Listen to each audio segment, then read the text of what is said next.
So the struggle must continue. And now I'm beginning to see, as I travel across the continent, the anger and the urge to eliminate the things that divide us. Eliminate visas. You don't need them. Eliminate boundaries. Ensure that trade flows, that I'm able to take a bus from Addis Ababa, Ethiopia, to Dhaka in Senegal, from Cape Town in South Africa to Cairo in Egypt. Hello, welcome again to Ikenebanye's Reflection. If you like the content of this channel, please subscribe to the channel and put your comment after you watch the video, okay? Thank you very much. Now, let's go straight to the topic I want to reflect on today. It's something I have recently started talking about openly. It's Pan-Africanism. Now, I want to reflect on comments of Professor PLO Lumumba on the REN Experience podcast. Yeah, I know I've responded to one of the comments he made, but this time I want to respond to the comment about achieving Pan-Africanism.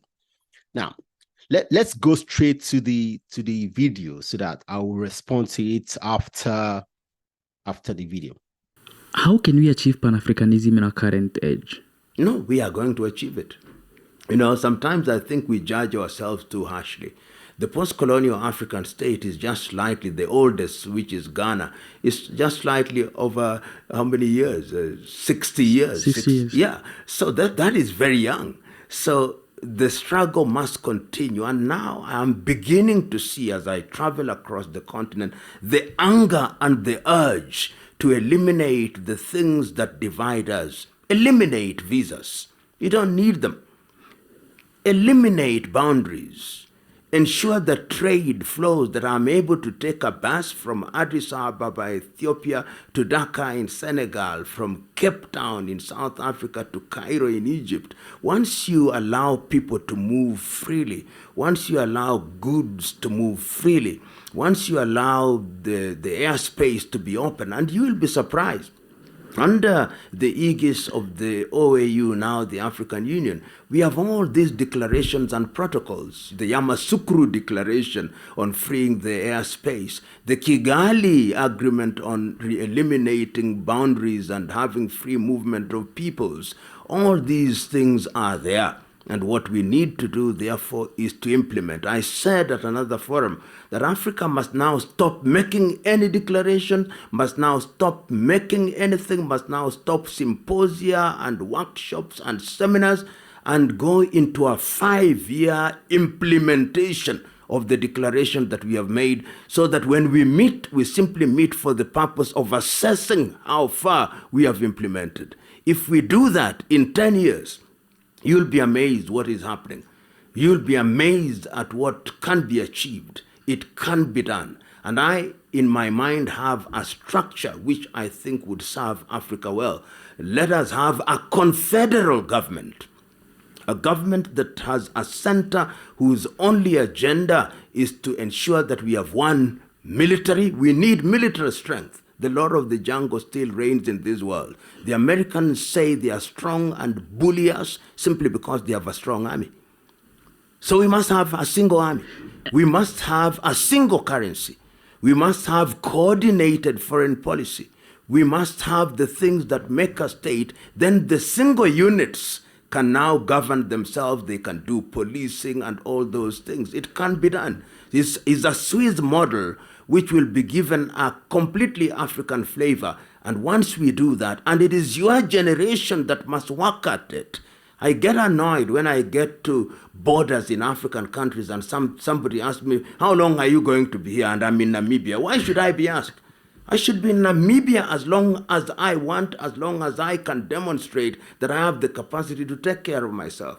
But this is colonial hangover, which we must get rid of for the sake of this continent. That is the only way we are going to compete with Europe. That is the only way we are going to compete with the Chinese. That is the only way we are going to compete with the Americans. That is the only way we are going to trade with them, from a position of strength, not from a position of weakness. And I'm happy that Africans are beginning to realize that this unity is critical going forward. Okay, we're back. Now, he talked about a few things, a few interesting things. Now, he mentioned that we will achieve Pan-Africanism, and he noted that, hey, African countries post-independence are young, and that's true. We're very, very young. So if we are looking to achieve something great, we need to be a little bit patient. Like I said several times, I'm not a Pan-Africanist. And that's mainly because I really don't know what it is, what it means. I know what the likes of President Nkrumah said, the likes of great Marcus Garvey said. So I know what they want. Their goal for Pan-Africanism is unity. Now, in the modern day, the people who promote Pan-Africanism have other goals other than just unity. And I know it has always been part of the general consensus of the people who have been promoting it. And I'll get there. I'll get there. But for now, let me just focus on what Professor Lumumba mentioned. One thing I've always asked is this: if the goal of Pan-Africanism is unity, I ask myself, why haven't we achieved it? I mean, unity is a goal that I think everybody, even I, who is not a Pan-Africanist, wants. But then the question is, in what way would it be implemented? Now, I know the argument way back in 96, I think it's 63 was about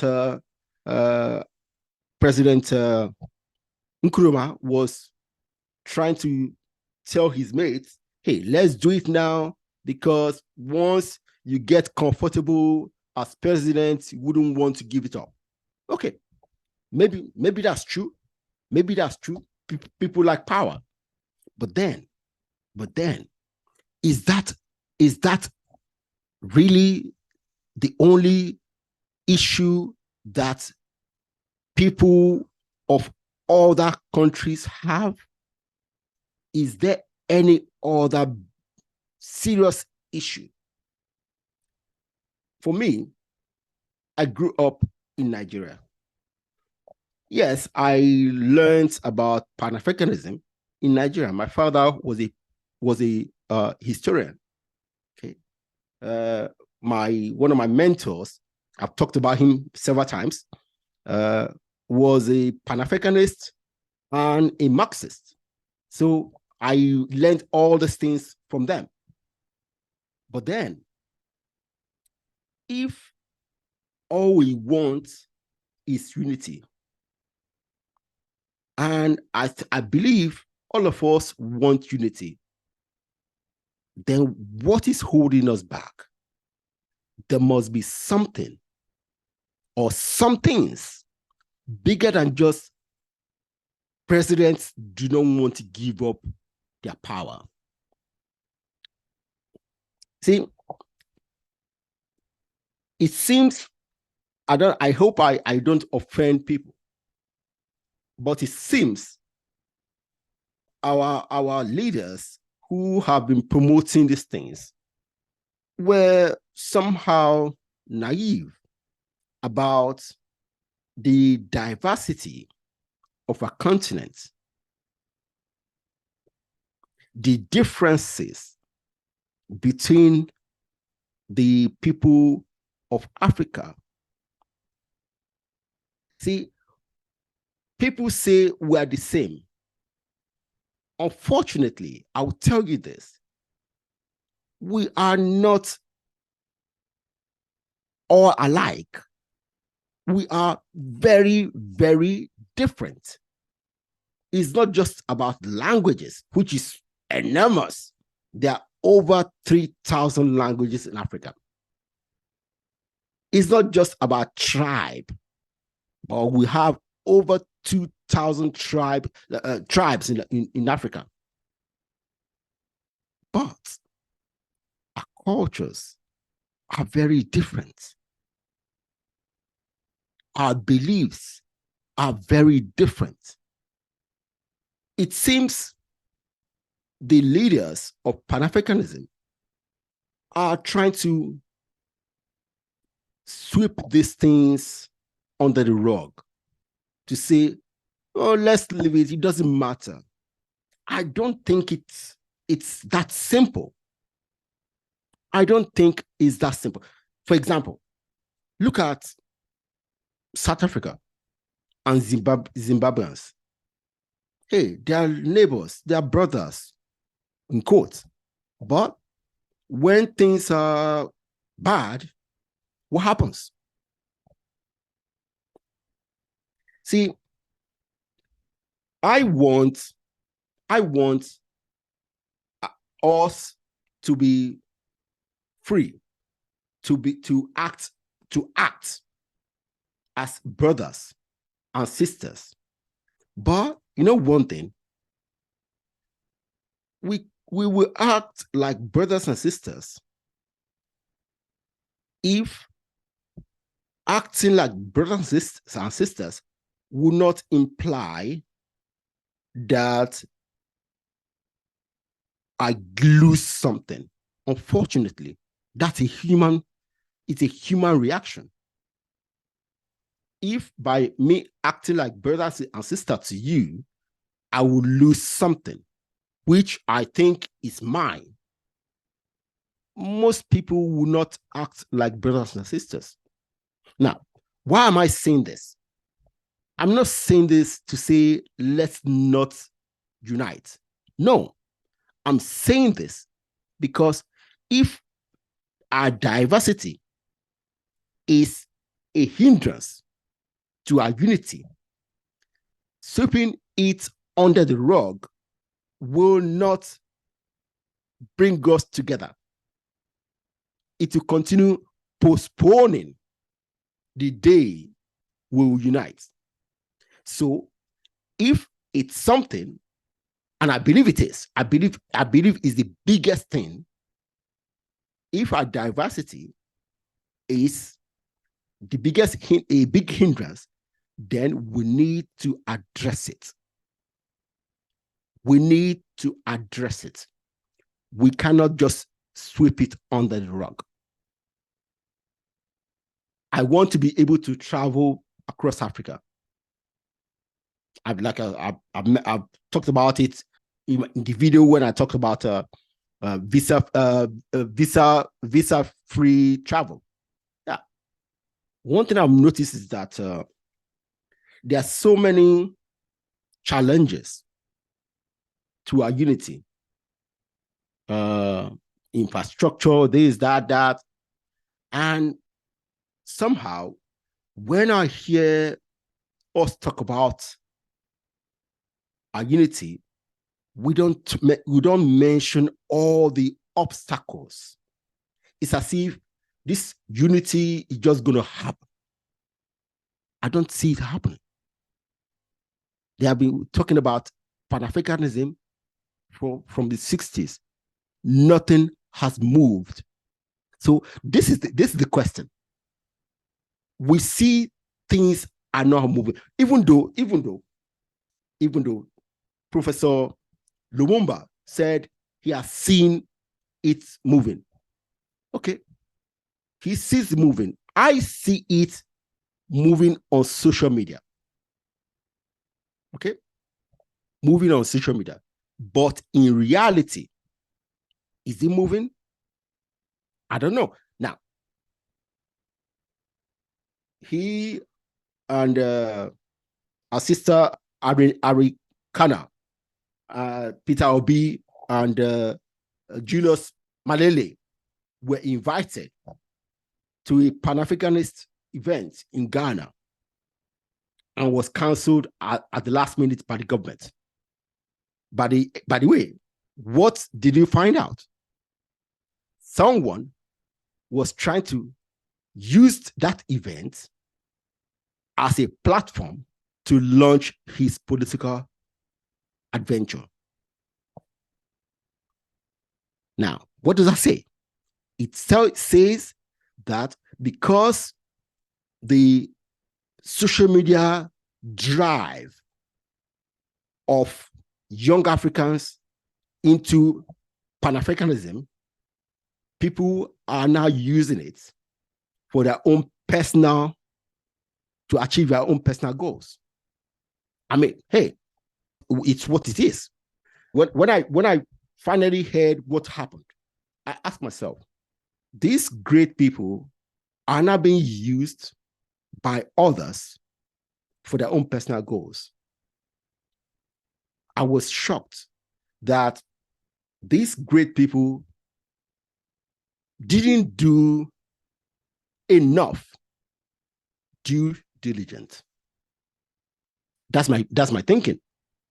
Anyway, so see, the goals that Professor Lumumba listed are laudable, and I don't disagree mostly, but would that happen?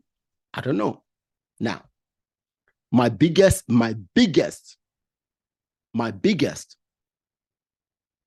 disagreement with Pan-Africanism is that it's socialist. Yeah, that's a no-no for me. It is socialist. It promotes socialism, Marxist socialism, and that for me is a no. I don't subscribe to it, because I know for a fact that it's one of the things that has ruined the economies of African countries. And everywhere in the world where it has been implemented, it has not worked. And it has killed millions, tens of millions of people. So why would we still hang on to that disastrous ideology? So for me, that's the biggest thing, my biggest no-no, why I won't even subscribe to Pan-Africanism, because it's tied by the hip by Marxist socialism. See, unfortunately, a lot of young people in the world today are crying for socialism. They are crying for socialism on tools that was provided by the free market capitalism. I mean, hey, I'm just saying, the world we live in today has been built by free market, mostly free market capitalism. When socialism has killed millions of people, destroyed all the countries wherever it has been implemented. Yet, young people are crying for it. Do you know why? Because young people do not read. young people do not know history. So, my point, what Professor Lumumba said, okay, but I'm not optimistic. It looks very simple. Oh, we'll have a single army, single currency. That will take some time, but then the difference between the people, those are the things we first need to talk about. We need to build solid bridges on what? On values, on shared values. So the question is this: what are those shared values that we can build bridges on? Shared values. All I hear today is, oh, all of us are Black. So all of us live in Africa. Okay. All of us colonized. Okay. Those are not values. Through history, all of us have always lived in Africa. And all of us, or our tribes, were always fighting each other. So let's find or create values that we share, on which we can now start integrating ourselves. Maybe if we do this, maybe one day, we will achieve our Pan-Africanist dream. All right? So guys, if you like the content of this channel, please like the video, subscribe to the channel, and put your comments and let's discuss. Take care. Bye.